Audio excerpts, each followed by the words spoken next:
ओम नमः शिवाय, ओम नमः शिवाय, ओम नमः शिवाय, ओम नमः शिवाय, ओम नमः शिवाय, ओम नमः शिवाय, ओम नमः शिवाय, ओम नमः शिवाय, ओम नमः शिवाय, ओम नमः शिवाय, ओम नमः शिवाय, ओम नमः शिवाय, ओम नमः शिवाय, ओम नमः शिवाय, ओम नमः शिवाय, ओम नमः ओम नमः शिवाय, ओम नमः शिवाय, ओम नमः शिवाय, ओम नमः शिवाय। हाँ, श्लोक बोलते हैं। श्लोक बोले, सब लोग बोल सकते हैं। गुरुर्ब्रह्मा गुरुर्विष्णु गुरुर्देवो महेश्वरा गुरुर्साक्षात् परब्रह्म तस्मै श्री गुरुवे नमः। ओम नमः प्रणवार्ते शुद्ध ज्ञाने मूर्तये निर्मलाय प्रशांताय दक्षिणामूर्ते नमः। ईश्वरो गुरुरात्मेति मूर्तिभेद विभागिने व्योमवद्व्यक्तिदेहाय दक्षिणामूर्तये नमः। ओम त्र्यंबकं यजामहे सुगंधिं पुष्टिवर्धनम् उर्वारुकमिव बन्धनान् मृत्युर्मोक्षेयमामृतात्। अब 11 भक्तियां शुरू हो रही हैं, तो एक भक्ति का गाना बोलते हैं। हाँ सुधा, भक्ति का गाना।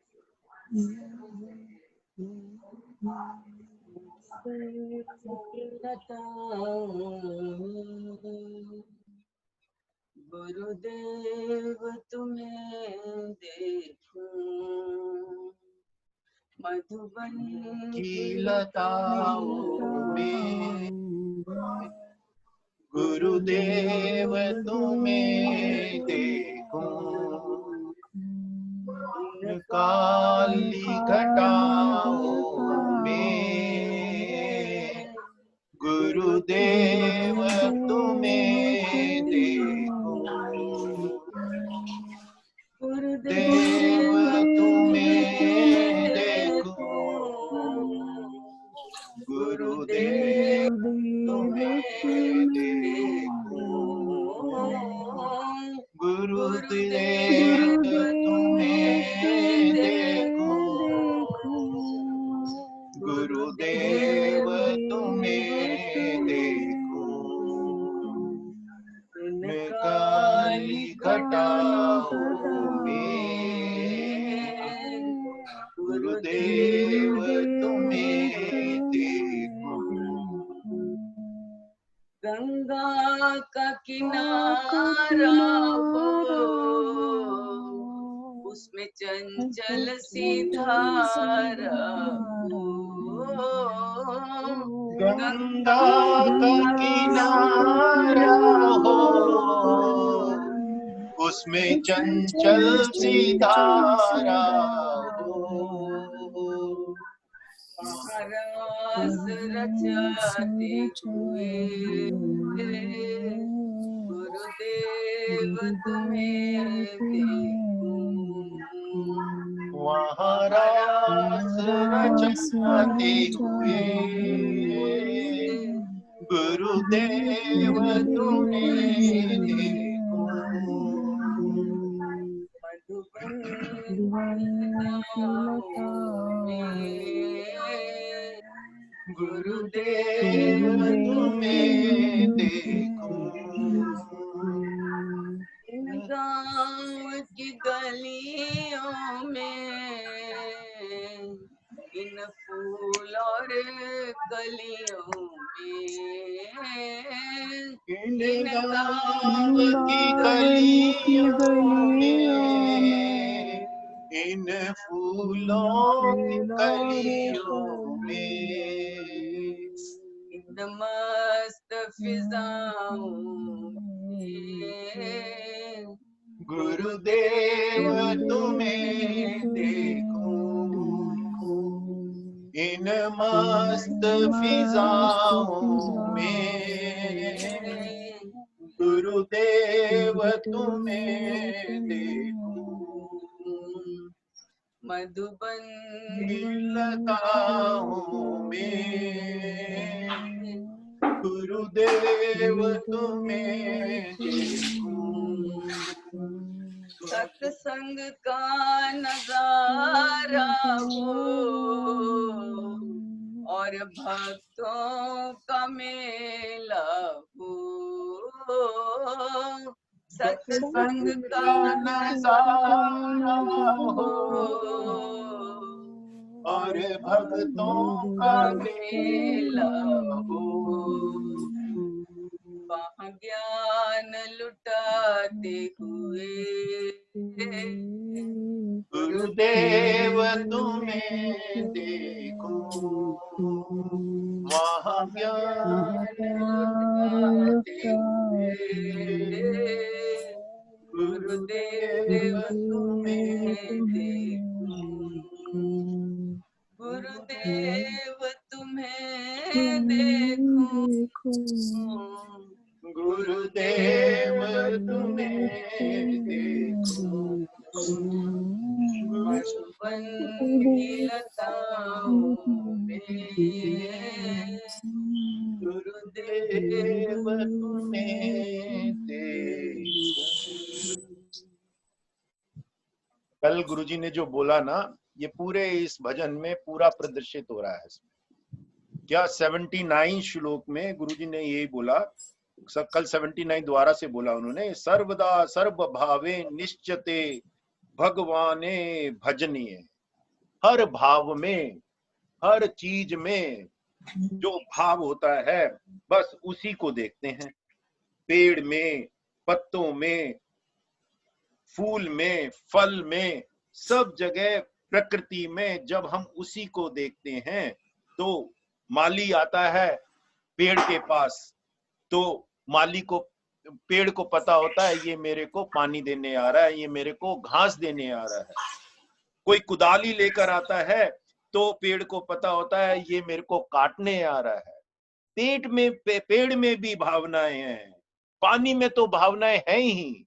पानी में तो गुरु जी ने बोला कि हमारे एंशिएंट स्क्रिप्चर्स में सब जगह पानी का इतना महत्व है कि पूजा में पानी रखते हैं, अभिषेक करते हैं मंदिर में पानी से, और वही मंदिर का जो पानी अभिषेक करके निकलता है उसका चन्नामृत लेते हैं क्योंकि उसमें शक्ति आ जाती है। तो पानी का तो बहुत महत्व है। किसी को हम दान भी देते हैं तो पानी हाथ में लेके दान देते हैं, तो पानी का बड़ा महत्व है। कहते हैं एक साइंटिस्ट ने रेम नदर रिवर पे एक शोध किया। रेम रिवर जो है वो आती है कहां से, स्विट्जरलैंड से, फिर जर्मनी से, फिर जर्मनी से होके वो समुद्र में चली जाती है। तो कहते हैं उस पे उन्होंने जब शोध किया तो उनको पता लगा, उन्होंने पानी उठाया स्विट्जरलैंड से, पानी उठाया जर्मनी से, पानी उठाया समुद्र के पहले जब जाने से, तो उन्होंने देखा कि पानी में जो उस नदी का पानी है हर जगह में उसकी भावना या उसके यूनिट प्राणा में डिफरेंट है। तो उन्होंने कंक्लूड किया कि पानी में मेमोरी है, पानी में भावनाएं हैं। जो उसी नदी का पानी, जैसे गंगा का पानी हम लें तो गंगोत्री से लिया, हरिद्वार से लिया, ऋषिकेश से लिया, तो गढ़गंगा से लिया या कहीं पे बनारस में लिया या कहीं बंगाल में लिया, तो उसमें डिफरेंट प्राणा है, उसमें भावनाएं हैं। तो कहते हैं हमारे यहाँ तो पानी को माना ही गया शुरू से, और हमने जो है पृथ्वी को माँ माना है, नेचर को माँ माना है। ये लक्ष्मी की लक्ष्मी माता बोलते हैं विष्णु की उनको। तो ये जो भाव है ना, ये ही 79 में बहुत बढ़िया सूत्र है। और 80 में फिर बोला, सा कीर्त्यमान शीघ्र मेवा बिभ्यत च भक्तान, कि भक्त जो होते हैं वो कीर्तन करते हैं। और गुरुजी ने बड़ी अद्भुत बोला कीर्तन का क्या मतलब है, कि रोम रोम से आपके एक प्रकार से कण कण से जो शब्द निकले वो कीर्तन है। कहते हैं बच्चे रोते हैं, लेकिन वो रोम रोम से रोते हैं, वो भी कीर्तन ही है। और कीर्तन में तो बहुत सुंदर बोला ही, जैसे परसों बोला था कि जो शब्द होते हैं हजारों साल पुराने, उनको जब हमारी चेतना में हम वो सिंग करते हैं और सब लोग मिलकर सिंग करते हैं, तो वो एक चेतना असीम चेतना बन जाती है। और वहीं पे हम धीरे धीरे ध्यान में लग जाते हैं और उसी असीम चेतना के साथ में एक हो जाते हैं। वो कीर्तन का महत्व। और किसी ने जैसे उस दिन परसों बताया, किसी वेस्ट में लोग कीर्तन नहीं करते थे, कह रहे हैं गिनती करो, चलो 10 15 20 10 10 10, बार बार गिनती करो। कहते कुछ अनुभव नहीं हुआ, कुछ अनुभव नहीं हुआ। तो धीरे धीरे फिर वो कीर्तन करने लगे। वो सारे ही धर्मों में कीर्तन की तो महत्व है ही। तो ये कीर्तन का जो है ये 80वां श्लोक रोम रोम से। और उसके बाद में 81वां श्लोक, 81वें श्लोक भी थोड़ा सा उन्होंने परसों टच किया था। 3 सत्य भक्ति रे भक्ति रे करीब रे अतिरे गरियसो। तीनों सत्यों में जो सबकी गरिमा है, वो किसकी गरिमा है? भक्ति की। 3 सत्य क्या है? ज्ञान, कर्म और भक्ति। ज्ञान और कर्म, कर्म में उन्होंने बोल दिया योग भी कर्म में ही आता है, और उसमें भक्ति की ही प्रधानता है। कहते हैं जो काम आप लगन से करते हैं, लगन का क्या मतलब है? लगन का मतलब है कि आप भक्ति हो गए उसके। जो काम आप लगन से करते हैं वो पूर्ण हो जाता है, तो आप उसके में आनंदित हो जाते हैं। तो कहते हैं कर्म का आधार भक्ति हुआ, और कर्म की पूर्णता भी भक्ति हुई। वहां पे भक्ति प्रफुल्लित हो गई और स्टार्ट में भक्त बना। तो भक्ति कर्म में भक्ति है, ऐसे ही ज्ञान में भक्ति है। ज्ञान में कहते हैं कोई साइंटिस्ट है, कोई डॉक्टर है, कोई इंजीनियर है, कोई लॉयर है, उसको किस में रुचि रहेगी? किस में रुचि रहेगी? अगर कोई इंजीनियर है तो उसको इंजीनियरिंग की किताबों में रुचि रहेगी, वो इंजीनियरिंग की किताबें पढ़ेगा। उसको तो कोई इंग्लिश की किताबों में, शेक्सपियर की किताबों में तो ज्यादा रुचि रहेगी नहीं। कोई साइंटिस्ट है तो वो साइंटिस्ट वे में दुनिया को देखता है। उसको साइंटिस्ट में तब मजा आता है कि वो ब्रह्मांड को देखता है, उसमें उसको एक नया तारा मिल जाता है तो विस्मय में आ जाता है, आश्चर्यचकित में हो जाता है। तो पहले लगन हुई, पहले भक्ति हुई, और जब उसके बाद में जब उसको मिल गया कुछ तो वो आश्चर्यचकित में हो जाता है, हुर्रा हो जाता है। तो वो भी भक्ति है। साइंटिस्ट तो वो कह रहे हैं जो भी ज्ञान, किस चीज में ज्ञान, जिसमें लगन हो उसी में तो ज्ञान होता है। तो लगन स्टार्ट है ज्ञान का, और जब ज्ञान में हमको विस्मय हो जाता है, आश्चर्य हो जाता है, कुछ अच्छा मिल जाता है, तो वो ज्ञान की पूर्णता हो जाती है, वो भी भक्ति हो जाती है। तो हर चीज में, ज्ञान में, कर्म में भक्ति है ही है। दोनों तीनों एक दूसरे से जुड़ी हुई हैं। रुचि होना, आश्चर्यचकित होना भक्ति के लक्षण हैं। तीनों भक्ति, भक्ति के बिना ज्ञान नहीं और कर्म भी नहीं होता। जब भक्ति होती है तो साधक जो है, भक्त जो है, चुप नहीं बैठता। वो एक क्षण भी चुप नहीं बैठता। परसों भी बोला था, वेटिंग भी करता है तो उसमें उसी का ध्यान रहता है। वेट भी करता है तो अंदर अंदर वो ध्यान में चला जाता है या सत्संग करने लगता है। जैसे होता है ना, गुरुजी आते हैं कितनी बार, कई जगह आते हैं तो सत्संग करने लग जाते हैं, ध्यान में बैठ जाते हैं, गुरु स्टोरी बोलने लग जाते हैं। तो उसी की बातें होती हैं। तो भक्त जो होता है एक मिनट भी वेस्ट नहीं करता, वेस्ट नहीं करता। और वही ज्ञान, कर्म और भक्ति में भक्ति ही प्रमुख है। और उसके बाद में बहुत ही सुंदर ये जो है भक्ति के 11 रूप, भक्ति के 11 रंग, भक्ति के 11 रस। उन्होंने बोला जैसे सूर्य में सारे कलर होते हैं, उनकी किरण में 7 कलर होते हैं, ऐसे ही भक्त के अंदर जो भक्ति निकलती है वो डिफरेंट डिफरेंट रस में निकलती है। वो 11 रस बताए हैं। देखो रामायण में शबरी को भगवान राम ने भक्ति का नवदा भक्ति का उपदेश दिया था, तो वहां पे 9 भक्ति बनाई गई हमारे शास्त्रों में। लेकिन लेकिन नारद ने भक्ति सूत्र में 11 भक्ति बनाई, 11 भक्ति। और 11 भक्ति में सबसे पहले बोला है गुण भक्ति, रूप भक्ति, दूसरा तीसरा पूजा भक्ति, चौथा स्मरण भक्ति, पांचवा दास्य भक्ति, छठा सांख्य भक्ति, सातवां वात्सल्य, आठवां कांता, नौवां आत्मनिवेदना, 10वां तन्मय होना, 11वां परम विराह भक्ति, परम विराह भक्ति। वैसे जब हम उसको देखेंगे 17 तारीख को देखेंगे अगर टाइम हुआ तो रामायण की 9 भक्ति, नवदा भक्ति, वो तो हम पढ़ते ही थे रोज। हम तो बचपन से हमारे यहाँ 2 नवरात्रों में रामायण लगती थी और नवदा भक्ति पे चर्चा भी होती थी, तो बचपन से ही नवदा भक्ति हमको पता थी। और यहाँ तो गुरुजी ने नारद भक्ति सूत्र में 11 भक्ति बता दी। वो जो लास्ट की भक्तियां है ना 2, वो दोनों नहीं है रामायण में, और थोड़ा थोड़ा डिफरेंस भी है। और शबरी की भक्ति है फॉर एग्जाम्पल प्रहलाद की भक्ति है, तो ऐसे डिफरेंट अर्जुन की भक्ति है, तो ऐसे डिफरेंट भक्त हुए हैं और उनकी भक्ति वो डिफरेंट डिफरेंट रूप में प्रदर्शित हुई है। यशोदा की भक्ति है, गोपियों की भक्ति है, तो वो डिफरेंट डिफरेंट रूप में भक्ति हुई है। तो सबसे पहले है गुणा, गुणा की महिमा करते रहते हैं भक्त। वो ऐसे हैं, वो वैसे हैं, उन्होंने ये कर दिया, उन्होंने वो कर दिया, तो वो कहते हैं गुण की बढ़ता। कोई बात हो, कुछ भी हो, तो हम भी ऐसे ना गुरु स्टोरी शुरू कर देते हैं, गुरुजी ने ये कर दिया, गुरुजी वहां गए, वो हो गया। ये सब चीजें जो है ना, हम उसको क्या, गुण की भक्ति कहते हैं। गुरुजी कहते हैं एक हमारे यहाँ एक पहुंचे हुए संत आए, तो वो एक ना मैग्नेटिक योगा लेकर आए, मैग्नेटिक योगा, और वो मैग्नेटिक योगा उन्होंने बिछा के उस पे वो अपना काम करते थे, क्रिया विरिया करते थे। तो वो सब लोगों को बताते, देखो ये बढ़िया बहुत पावरफुल है, मैग्नेटिक योगा है, इसमें आप योग निद्रा भी करोगे तो बहुत बढ़िया नींद आती है, बहुत बढ़िया विश्राम मिलता है। तो सबको वो उसकी चर्चा करते थे। कहते आश्रम में पकड़ लेते थे किसी को भी, उसको चाय पिलाते थे और उसको फिर इसी की चरणा करते थे। कहते उसकी आंखों में चमक आ जाती। तो ऐसे ही भक्त की आंखों में जब गुण की भक्ति करता है तो उसकी आंखों में चमक आ जाती है, गुण की भक्ति। और गुण की भक्ति में सहस्त्रनामा, विष्णु सहस्त्रनामा, लता सहस्त्रनामा, ये सारे क्या हैं?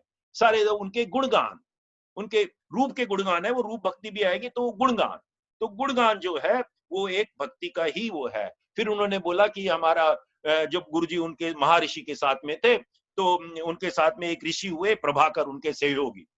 कहते हैं वो उस जमाने में कनाडा से एमबीए किया हुआ था उन्होंने, और बहुत ही लर्न पर्सन थे। वो कुछ भी सीख लेते थे ना, तो उसको सीख को नया रूप में देके लोगों से बात करते रहते थे, उसको लगन लग जाती थी कोई भी नई चीज। तो कहता है एक बारी उन्होंने ना वो सीख लिया कि सब्जियों में कच्ची सब्जी खानी चाहिए, पका के उसमें से कुछ निकल जाता है, प्रोटीन कम निकल जाता है, विटामिन निकल जाते हैं। तो उन्होंने ना उस पे वो अति कर देते थे। फिर उन्होंने एकदम से लोगों को बोलना शुरू कर दिया, सब्जी जो है बिना पकाए खाओ, कच्ची सब्जियां खाओ। तो इस तरह से वो अपना भी व्यवहार करने लगे। कहते 1-2 महीने खाई और उनका पेट जवाब दे गया, पेट बोल गया, क्योंकि उनको पेट को आदत नहीं थी। वो कोई जानवर तो है नहीं, जानवर कच्ची सब्जियां खाते हैं शुरू से ही, तो उनको आदत पड़ जाती है। उनको आदत नहीं थी, पेट बोल गया। तो पेट बोल गया तो फिर धीरे धीरे खिचड़ी पे आ गए, धीरे धीरे फिर पक्की सब्जियां आने लगे। कहते हैं गुरुजी हमने उनको कहा भाई थोड़ा सा पका भी खाना चाहिए, कच्चा तो ठीक है। तो ये सब चीजें हैं। तो कहते हैं वो उनको भी जब वो गुण गाते थे कच्ची सब्जी का, तो उनकी भी आंखें चमक आती थी। कहते थोड़े दिन बाद में उन्होंने कहा कि पैदल चलना बहुत बढ़िया है। पैदल जब चलते हैं बिना जूते के, तो पैरों के जरिए एनर्जी बढ़ती है। तो वो कहते हैं पैदल चलने लगे। पैदल चलने लगे तो कहते हैं उनको आदत नहीं थी, 2-3 महीने बाद में उनके पैरों में छाले पड़ गए। पैरों में छाले पड़ गए तो फिर मरहम पट्टी कराई गई। तो कहते हैं ऐसे भी भक्त हो जाते हैं, किसी चीज में लगन लग जाती है। अब इन्होंने ये जो बताया तो मेरे को एक स्टोरी याद आ गई। एक हम लोग ना 2004 में मानसरोवर गए, कैलाश मानसरोवर की यात्रा में। फरवरी का महीना, मार्च के महीने में गए थे, मार्च अप्रैल में शायद, हाँ। तो अप्रैल में गए थे, हाँ अप्रैल में शुरू होती, अप्रैल में गए। तो एक चेन्नई से, हमारे 50 लोगों का ग्रुप था, तो एक चेन्नई से भी आया, गवर्नमेंट ऑफ इंडिया की तरफ से ही गए थे हम लोग, 30 दिन का। तो एक चेन्नई से भी बंदा आया, तमिलियन, कई लोग थे सारे ऑल ओवर इंडिया से। तो वो ना हवाई चप्पल पहन कर आया, और यहाँ पे सब लोगों को बोल रखा था कि वहां पे बर्फ है, सब कुछ है, ठंडा है, गमबूट लेकर आओ बड़े बड़े। तो हम लोगों ने तो गमबूट पहन ही रखे थे। तो वो बेचारा हवाई चप्पल, तो हमारे जो लीडर था उसने उसको एक गमबूट खरीदवा दिया। एक गमबूट खरीदवा के वो चल दिया। जब वो चढ़ाई शुरू हुई तो उसको लोगों ने कहा गमबूट पहन। उसने गमबूट पहने चढ़ाई शुरू करने पे, तो उसके पैर में छाले पड़ गए। उसको आदत ही नहीं थी बचपन से। बचपन से वो तमिल में, गर्मी में, सर्दी में, सब जगह अपने गांव में पैदल चलता था। ऐसे हमारे इंडिया में कितने ही लोग हैं पैदल चलते हैं। तो उसको आदत थी, तो वो तपा हुआ था। और फिर उसने वो गमबूट जो है ना, उसके बाद में दूसरे दिन ही उसने फेंक दिए, और फेंक दिए, और फिर पैदल चला, बर्फ में भी पैदल चला, ठंड में भी पैदल चला। तो ये अलग अलग चीज है। लेकिन ये किस लिए बोली है, गुरुजी ने 2-3 एग्जाम्पल बोली यहाँ पे, कि ये अंधाधुन भी काम नहीं करना चाहिए, अंधाधुन भी काम नहीं चाहिए।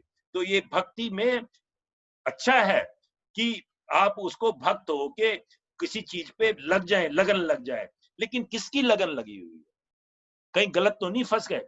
तो इस तरह से फिर उसके बाद में आता है गुण भक्ति के बाद में रूप भक्ति। रूप में आसक्ति हो जाती है। रूप में आसक्ति होने से क्या होता है, कहते हैं मंदिरों में बड़ी बड़ी सुंदर प्रतिमाएं बनाते हैं भगवान की, बहुत ही अच्छी सुंदर भगवान की प्रतिमा बनाते हैं। कहते हैं उसमें भगवान की अक्षर सुंदर प्रतिमा में अगर जब हम खो जाते हैं, तो ये लाइन मेरे को बिल्कुल नई लगी, पहली बार मैंने सुनी। तो कहते हैं आपकी वासना खत्म हो जाती है, आपका ऑब्सेशन खत्म हो जाता है।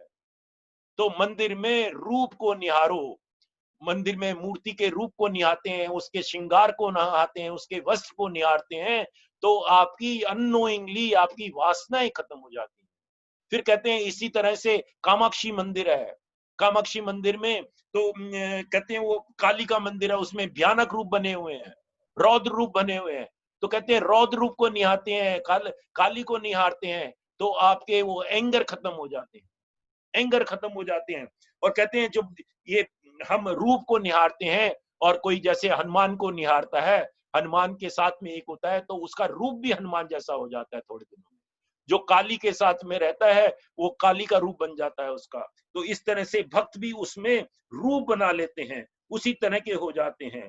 कहते हैं एक संत हुए, उन्होंने कहा कि आंखें न मूंदो। कहते संत हुए बड़े भक्त, कहते हैं उन्होंने कहा है, ये छोटा सा 4 लाइन का है, 2 लाइन का ना, कि आंखें न मूंदो, कान न मूंदो, सुंदर रूप निहारो, सुंदर रूप निहारो, पेड़ों को, फलों को, सुंदर लड़की के नाच को, पति पत्नी के बैर को, वृद्ध महिला की झुर्रियों को, बोलते हैं वृद्ध महिला की झुर्रियों को, वेदना, वेदांती के वेदना को, सबके, उन्हीं को, सब में भगवान को देखो, रूप को निहारो। मेरे को ये बहुत ही बढ़िया लगा कि वृद्ध महिला की झुर्रियों को, मतलब कि अजीब, अच्छी से अच्छी चीज में, खराब से खराब चीज में भगवान नहीं बनाया हुआ। बोलते हैं सुंदर लड़की के नाच को, ऐसे हमारे टेम्पल्स में नाच होते थे ना, इसीलिए सुंदर लड़की को कहते। कब एक संत हुए बड़े बड़े, उन्होंने ये बोला, सब प्रकृति में सुंदरता है, हर चीज में सुंदरता है। क्या कामाक्षी मंदिर जो है तमिलनाडु में, कांची में, तो उसमें क्या है, प्रसाद में ना सिंदूर देते हैं।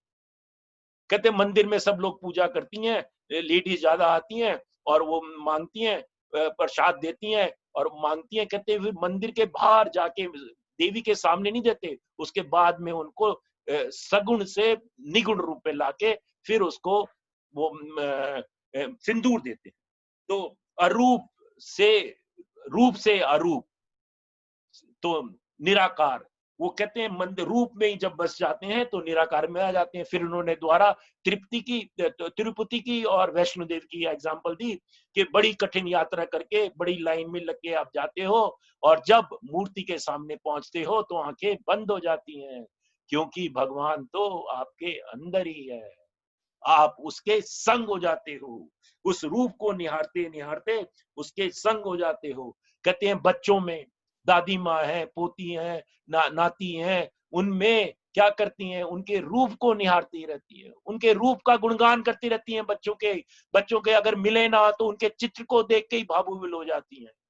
कहीं दूसरी दूसरी जगह बच्चे हैं, चलो तू अपनी फोटो ही दिखा दियो, आ जाइयो, तो फोटो पे ही पहले तो जब ये जूम वगैरह नहीं थे तो लोग फोटो भेजते थे, वो कितना बड़ा हो गया बच्चा, मेरा नाती कितना बड़ा हो गया।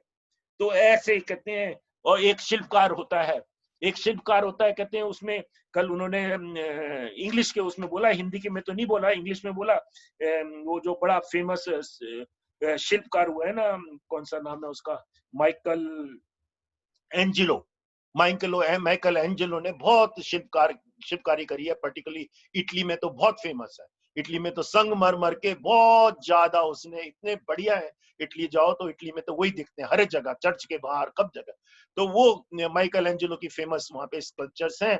तो कहते हैं माइकल एंजिलो ने जब चित्र वो बनाता था, अपनी स्कल्पचर बनाता था, तो वो एक चट्टान को कहता है मेरे अंदर ये भाव आता था, मेरे अंदर तो वो जो मेरे को बनाना होता है वो मेरे को दिखता था उस शिल्प में, उस चट्टान में।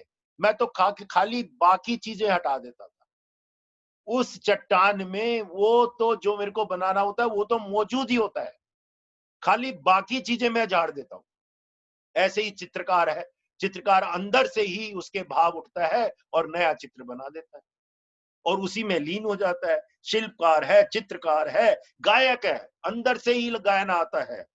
गायक गायक को अंदर से ही गाना आता है, संगीत बनाता है, सब कुछ करता है।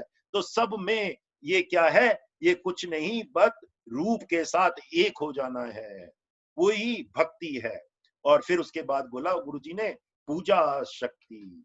पूजा शक्ति में तो काफी पहले भी हम लोगों ने सुना हुआ है, गुरु पूजा जब करते हैं तो पूजा शक्ति में बोलते हैं पूर्णता से जो काम किया हो। मतलब पूर्णता, और जो तुमने पूर्णता से काम किया हो वो ही पूजा है।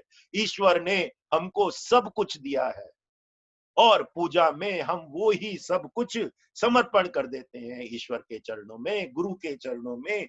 फल फूल जल पत्ते धान अक्षत सुगंध पुष्प सब कुछ जल, भगवान ने जल की बारिश के रूप में दिया।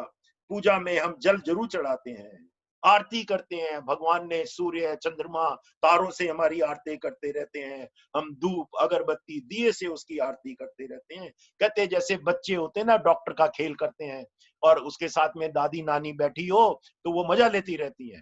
कहते हैं वो सुई लगाते हैं, देखते हैं नानी नानी दादी दादी देखो ये सुई लगा रही हूं मैं, और झूठ मूठ में, और इसको दर्द होगा। तो वो क्या है कि वो भी पूजा कर रही हैं, पूजा में लीन हो जाती हैं।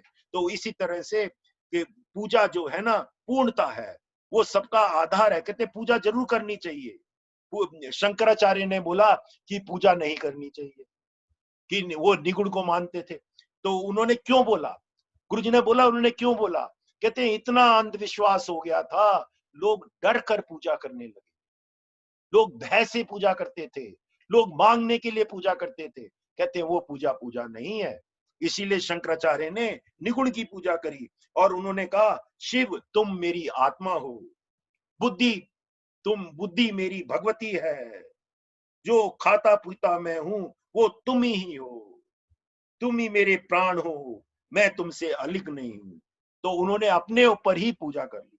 फिर गुरुजी ने एक बहुत बढ़िया स्टोरी सुनाई, मैंने पहली बार सुनी। गुरुजी ने कहा कि सन 1977 की बात है, जब आर्ट ऑफ लिविंग शुरू नहीं हुआ था। 1977 में गुरुजी कहते हैं मैं एक बारी रजौरी गार्डन में था, दिल्ली में रजौरी गार्डन में, और जैसे होता है, जैसे गुरुजी को देखा ही है आपने, गुरुजी अपने ऊपर ही फूल चढ़ाते हैं, जब रुद्र पूजा करते हैं, कोई भी पूजा करते हैं, अपने ऊपर ही कई बार पानी का भी जल लगाते हैं, सब कुछ करते हैं, अपने आप को ही पूजा में बिठा लेते हैं भगवान के रूप में। तो वो कहते हैं कि ऐसा ना मेरा मन कई बार विचलित हो जाता था 77 में कि मैं अपनी पूजा क्यों करूं, लोग क्या कहेंगे। कहते हैं मेरा ऐसा थोड़ा थोड़ा सा मन विचलित होता था। तो सवेरे कहीं पे हम पूजा कर रहे थे, तो मेरा मन विचलित हुआ, तो मैं थोड़ा सा ध्यान में चला गया और मेरे सहपाठियों ने वो पूजा पूरी कर पाई कि मैंने अपने ऊपर में कोई फल फूल नहीं चढ़वाया। कहते शाम को मैं घूमते घूमते जा रहा था रोजरी गार्डन में, तो मैंने एक 1977 में गुरु जी को कोई जानता ही नहीं था, तो 1977 की बात है, तो एक छोटा सा मंदिर था वहां पे रजौरी गार्डन में, तो मेरा मन करा ऐसे ही कि मैं उस मंदिर में जाऊं। तो कहते हैं उस मंदिर में जो पुजारी था उसको चौकी आती थी, देवी की चौकी होती है ना, तो उसको देवी आ जाती है, जो परम पुजारी होता है। तो उसको हमने भी देखा है, मैं तो झूठ मानता था पहले, लेकिन ये सटल एनर्जीज होती हैं, तो उसको देवी आती थी। तो कहते हैं जैसे ही मैंने एक मंदिर के अंदर कदम उठाया, तो उसकी वो आंखें थोड़ी चढ़ी हुई थी पुजारी की, और कहता है कि जो आदमी अब अंदर आया है ये भगवती माँ है, अब इन्हीं की पूजा करो। कहते हैं सब लोगों ने मेरे पास गेंदे के फूल चढ़ाए, गेंदे की माला चढ़ा दी, मेरे को फल फूल देने लगे, और सब मेरे को बड़ी मुश्किल से, मैं वहां पे बैठा रहा थोड़ी देर तक, पूजा मेरी करते रहे। कहते सवेरे मेरे अंदर भाव आया कि मैं अपनी पूजा क्यों करता हूँ, और शाम को उस पुजारी ने, उसके अंदर देवी आई और उसने मेरी पूरी पूजा करवा दी। कहते बड़ी मुश्किल से मैं वहां से निकल कर आया। और कहते हैं इसी तरह से पूजा जो है ये सटल लेयर्स होती हैं। पूजा में ये हम आह्वान करते हैं, एंजल्स आते हैं और वो हमको पूर्णता की तरफ ले जाते हैं, पूर्णता की तरफ ले जाते हैं। कहते हैं वेस्ट में ना, तो इसको सबको भक्ति को ना और पूजा को जैसे ऐसा मेला मानते हैं, कार्निवल, और उनको डाइवर्सिटी मांगते हैं। तो वो कहते हैं डाइवर्सिटी में भी, डाइवर्सिटी नहीं मानते, मतलब कि उसको कार्निवल मांगते हैं, उसको कहते हैं कलर्स मांगते हैं। लेकिन इंडिया में कहते हैं सारी डाइवर्सिटी में, भिन्नता में भी वही एक है, सब में उसी को देखो, फल में फूल में वही पूजा है। तो वो सब हम देखते हैं, पूजा ही पूजा है। और गुण शक्ति में एक चीज और बताई, वेस्ट में जो है ना रामा, रामा वेस्ट में नहीं, इंडिया में कहते हैं रामा जो है, रामा को पूजा करते हैं, तो वो क्या है, हिस्टोरिकल फिगर है। रामा जो है हिस्टोरिकल फिगर है, जैसे हमारे गुरुदेव हैं। अब गुरुदेव थोड़े दिनों बाद में तो हिस्टोरिकल फिगर हो जाएंगे। तो कहते हैं रामा ने, उसको इतना लोग भक्त मानते हैं, तो कहते हैं हमारे शास्त्रों में लिखा है उन्होंने 11,000 साल रूल किया। क्यों? उसको ग्लोरीफाई करने के लिए। हो, वो कहते हैं कि हो सकता है वो 11,000 ना क्या हो, लेकिन उसको ग्लोरीफाई करने के लिए उन्होंने बोला कि उसको ग्लोरीफाई करने के लिए 11,000 साल बोल दिया। और गुरु पूजा में जो एक भानु माँ भी एक स्टोरी बताती हैं, और एक राजकोट में हमारे साथ में उषा जुड़ी हुई है, उसने वो खुद सुनी हुई वहां पे। तो कहते हैं कि जो ये हमारे ब्रह्मानंद सरस्वती, कहते हैं उनके हुए थे गुरु कृष्णानंद सरस्वती। तो कृष्णानंद सरस्वती और ब्रह्मानंद सरस्वती एक ही मठ में थे, और ब्रह्मानंद सरस्वती के गुरु थे कृष्णानंद सरस्वती, और उनके जो अनुयायी दूसरे शिष्य थे ना, वो ब्रह्मानंद सरस्वती से लड़ते थे, झगड़ते थे कि ये कुछ भी अपने ज्ञान में बैठ जाता है। लेकिन कृष्णानंद जो उनके गुरु थे वो इसको लाइक करते थे, ब्रह्मानंद सरस्वती को। तो कहते हैं ब्रह्मानंद सरस्वती एक बार ही गुफा में चले गए, उन्होंने वहां पे जाके तप किया और सब कुछ करने लगे। तो सारे उनके डिवोटीज थे कृष्णानंद स्वामी के, उन्होंने बोला कि ये देखो ब्रह्मानंद सुंदी कहाँ चले गए। तो और तो उन्होंने कहा चलो अच्छा उनको बुला के लाओ, या उनको कहना कि मैं उनकी गुफा में आ रहा हूँ। तो वो डिवोटीज और जो उनके शिष्य थे वो गए, और ब्रह्मानंद सरस्वती से बोला कि कृष्णानंद स्वामी जी आ रहे हैं और आप। तो कहते हैं वो ब्रह्मानंद सरस्वती ने क्या बोला, बड़ा बड़ा ही बढ़िया। कहते हैं उन्होंने बोला कि यहाँ पे जगह नहीं है, यहाँ पे जगह नहीं है। तो उन लोगों को एक मिल गया भाव, क्योंकि वो दुश्मन थे इनके। सारे शिष्य जाके उधर पहुंचे और कृष्णानंद स्वामी को कहते हैं उसने तो ऐसे पागलपंती बोलता है कि यहाँ पे जगह नहीं है। बहुत ही जगह थी वहां पे, तो उस गुफा में तो 10 लोग बैठ सकते हैं, और कह रहे हैं यहाँ पे जगह नहीं। तो कृष्णानंद स्वामी ने कहा चलो उनको बुला के लाओ।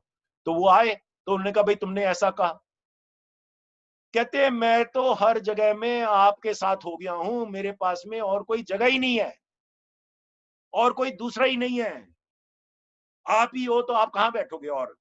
तो उसके अलावा फिर एक गुरु स्टोरी जो मैंने बताई उसकी, वो देखो सुनो, बहुत ही अद्भुत है।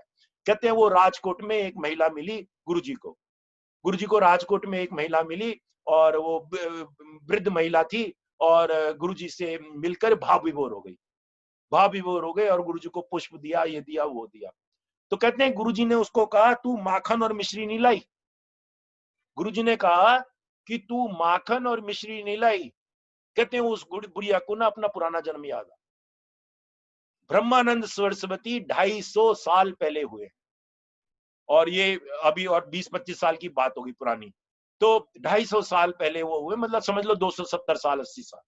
तो उसको पुराना जन्म याद आ गया। एकदम से बुढ़िया बोली कि ये तो ब्रह्मानंद सरस्वती है, ये गुरुजी हमारे जो है ना, ये ब्रह्मानंद सरस्वती है। क्योंकि ब्रह्मानंद सरस्वती को उस जमाने में लेडीज को ब्रह्मानंद सरस्वती और जितने भी संत होते थे वो अलाउ नहीं करते थे अपने आश्रम में, और वो ब्रह्मानंद सरस्वती भी अलाउ नहीं करते थे। तो कहते हैं लेकिन क्या ऐसा हुआ, एक छोटी 5 साल की बच्ची जो है ना, एक बारी उनके कुटीर में आके साफ करने लगी और वो साफ करती रही, और वो फिर ना अपने घर से मिश्री और माखन लाती थी उनके लिए। उन्होंने उसको अलाउ भी कर दिया। तो वो कहते हैं वो उसको बुढ़िया को याद हो गया उनका पुराना जन्म में वो मिश्री और माखन लाती थी ब्रह्मानंद सरस्वती को, और गुरुजी ने उसका कल्याण करा। कहते हैं गुरुजी जो है ना पहले जन्म में, ये गुरु पूजा में, ये जितने भी लोगों ने गुरु पूजा की है इसमें कई बार ये हमारी भानु दीदी ये स्टोरी बताती कि गुरुजी जो है ना पहले जन्म में ब्रह्मानंद सरस्वती थे। तो गुरुजी बोलते ही हैं कि मैं तो अब काफी सालों बाद आया हूँ। तो मतलब 250 साल बाद आए हैं गुरु, 125 200 250 साल बाद आए। तो बहुत ही बढ़िया है। तो ये गुरु पूजा के ऊपर में ये सारी बात हुई। तो पूजा शक्ति, पूजा शक्ति के बाद में उन्होंने बोला कि पूजा शक्ति के बाद में कौन सा आया, स्मृति। स्मृति कहते हैं स्मृति में लोग उसी का ध्यान करते रहते हैं, उसी की स्मृति आती रहती है, सुबह शाम खाते पीते सोते उसी की स्मृति बनी रहती है, उसी के रूप की, उसी के गुण की, उसी के साथ में हो जाते हैं और भक्त उसी में समा जाता है, उसी में ओतप्रोत हो जाता है। तो वो क्या है, स्मृति।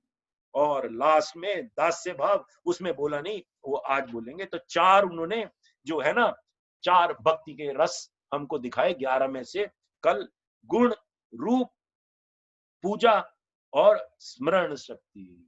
बहुत ही अद्भुत है, बहुत ही प्यारा है, बहुत ही मजेदार है। जय Gurudev. Anybody has any questions then we can take it, otherwise will conclude. Time तो काफी हो ही गया है। हाँ जी, जय गुरुदेव। नीरज जी बोलिए। हाँ जी, अशोक जी अनम्यूट करिए, कुछ बोलना चाहते हैं। हाँ बोलिए। नहीं, आनंद आ गया। आनंद आ गया नहीं, बिल्कुल, बहुत बढ़िया। ये तो रस तो आता ही है जब नवग्रह भक्ति सुनते हैं, तभी हमको इतना रस आता था। अब तो नारद जी बता रहे हैं 11 भक्ति के रस। बहुत सुंदर, बहुत बढ़िया। बहुत चलो, सुंदर। हाँ नीरज जी कुछ है? नहीं कुछ तो राजन जी, कोई शिवांजलि, शिवांजलि बोलो ना भक्ति के ऊपर में कुछ, आज प्रकट हो जाओ शिवांजलि जैन। जय गुरुदेव। जय गुरुदेव। वीडियो भी अभी अब बंद है, चलो कोई बात नहीं, ऐसे ही बोल लो, कोई बात जी बहुत सुंदर रोज सुनने मिल रहा है। स्लोली एंड स्लोली उसको और डेवलप फीलिंग्स अंदर स्ट्रांग हो रही है। हाँ जी, so it's beautiful, it's very very beautiful. Wonderful wonderful. और ये मेरे को बहुत आनंद आ रहा है, मेरे को आप लोग मिल गए तो मेरा तो मैं कह सकता हूँ कण कण में अब ये समाता जा रहा है। तो क्योंकि जब बोलते हैं तो 2-3 बारी सुनते ही हैं, फिर 2-3 बारी सुन के प्रिपेयर करके ही तो बोलते हैं। तो बहुत सुंदर, बहुत बढ़िया, मजा आ रहा है। हाँ जी, तो और कोई गैप बोल? करा के होते हैं ना पिछले दिन के, वो एकदम क्लियर कर देते हैं आप। हाँ हाँ, वो अपना भी वो गुरुजी क्लियर करते हैं। हम जब यहाँ पे बोलते हैं, हमारे टीचरों की तो सब टीचरों की मान्यता है कि हम नहीं बोलते, गुरुजी हमारे मुख से बोलते हैं। तो और होता ही ऐसा है, वो होता ही ऐसा है। जब हम कोर्स लेते हैं तो कई चीजें हमने पढ़ी भी नहीं होती, वो एकदम से याद आ जाती। बहुत बढ़िया। हाँ, मंजू जी जय गुरुदेव। मंजू सहदेव हमको ले गई थी एक बारी छतरपुर के आगे, एक बहुत बढ़िया संत हुए। मंजू जी बोलो उनकी स्टोरी। वहां पे लोगों को बहुत चीजें मिल जाती हैं संत के, उनके दर्शन होते, वो रहे नहीं। मंजू सहदेव अभी साइलेंस में ही है। चलो कोई बात नहीं, खत्म करते हैं फिर। सत्यम परम धीमहि सत्यं परं धीमहि सत्यं परं धीमहि सत्यं परं धीमहि सत्यं परं धीमहि सत्यं परं धीमहि सत्यं परं धीमहि सत्यं परं धीमहि सत्यं परं धीमहि सत्यं परं धीमहि सत्यं परं धीमहि लोकानां समस्ता सुखिनो भवन्तु ओम शांति शांति शांति जय गुरुदेव जय गुरुदेव। जय गुरुदेव। Beautiful. जय